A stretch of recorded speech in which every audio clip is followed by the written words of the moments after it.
Welcome to the tutorial which is going to show you how to receive a prospect from the agent dashboard. At this point, the campaign manager must have created campaigns and prospects must have been uploaded to that campaign. You need to be eligible for the work items in the waiting room. Once you make yourself ready, a work item will be selected from the waiting room for which you are eligible. It will be the most important interaction, which you must accept, and this will take you to your contact card. Your contact card shows you for this contact all the conversations that you've had with this individual. Because this is a new contact, there's only one open conversation.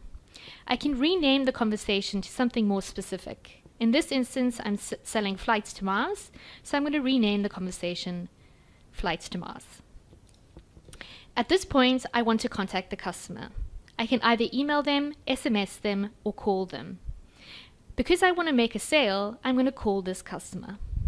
When I click the green button, it will initiate the call on my soft phone, which I must accept.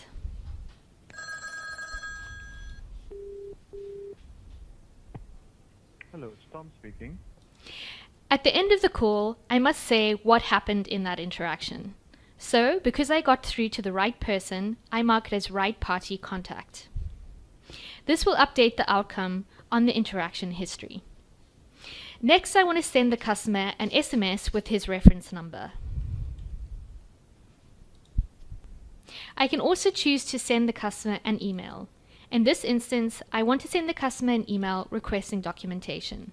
So I fill in the subject line, and I send him a message, and I can attach any documentation that is relevant to this email. Once I click send, this will update the interactions in the conversation history. I can see my past email, I can see my past SMS, and I can see the outbound call that I made to this contact.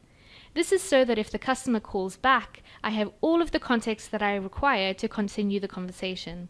Equally, if I want to open up this conversation at a later date, I can see the past interactions that have occurred. All that I need to do now is update the status on this conversation. In this instance, the conversation is still pending. So I click on pending and I give a reason. In this instance, he's interested, but I need to call him back. Once that's complete, I just close the contact record, and this will update my recent activity with this customer, Tom Turner. I can open up his conversation at any point.